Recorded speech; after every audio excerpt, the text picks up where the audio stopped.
Think back to the last time you read the news. How many different news sources did you read from? I can almost guarantee you that most of this room thought of 3 or less news sources just now. In the 7th grade, I thought, as much as a 7th grader can, that I was so intelligent, that I had a complete understanding of those around me. But the 2016 election proved me so differently. I thought that because I read the news every single night, I listened to nightly news with my parents, and listened to NPR on the way to school, that I completely had a great understanding of the perspectives around me. But little did I know that I was creating for myself an echo chamber. 4 years later, my life intersected with news once more in 2020, when I watched my friends, family, and those around me become mouthpieces for the news that they watched. I watched in horror as they became, integrated into the news, and they were fully unable to determine fact from fiction.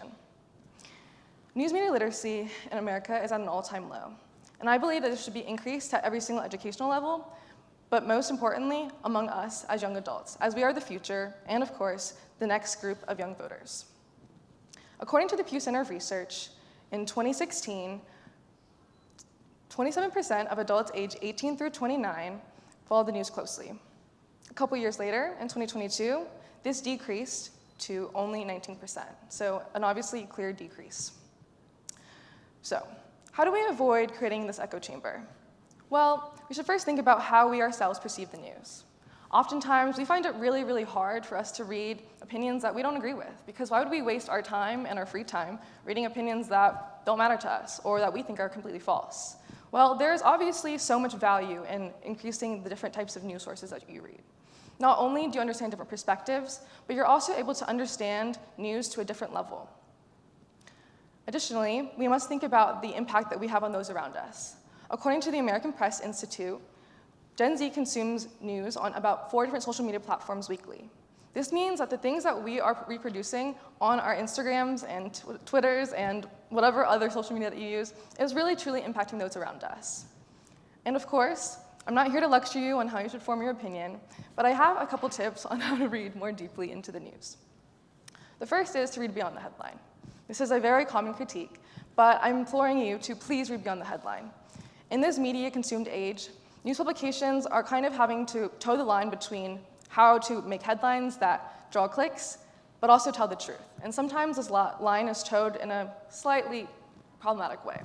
So, to avoid that, we must read beyond the headline, read the entire context of a news article, and that way we'll be able to actually critique the formatting or the coverage of an article and push past the initial headline. Additionally, sometimes it causes even more harm when we, as busy people, just read the headlines and ignore everything else, because oftentimes headlines can be misleading without more context. Additionally, things like quotation marks.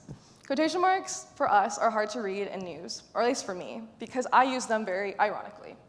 But in AP style of writing, the preferred style of writing for journalists, quotation marks are simply used to quote people, and so they must be taken at face value, and in very rare instances, used to indicate irony. And lastly, take a look at the news jargon. News jargon is really hard to understand, but we need to really truly understand news jargon in order to critique the news. So words such as allegedly are often critiqued because they seem sarcastic or like they're assuming unassuredness. However, allegedly is a word used in order to prevent journalists and news publications from facing libel lawsuits, but more importantly, under the lawful assumption that people are innocent until proven guilty. So therefore, journalists must just present the facts and let us decide whether we believe the truth or not. So, why am I here today? I'm here to tell you to please read beyond the headline, to think more deeply about news, and also to think about our impact on those around us.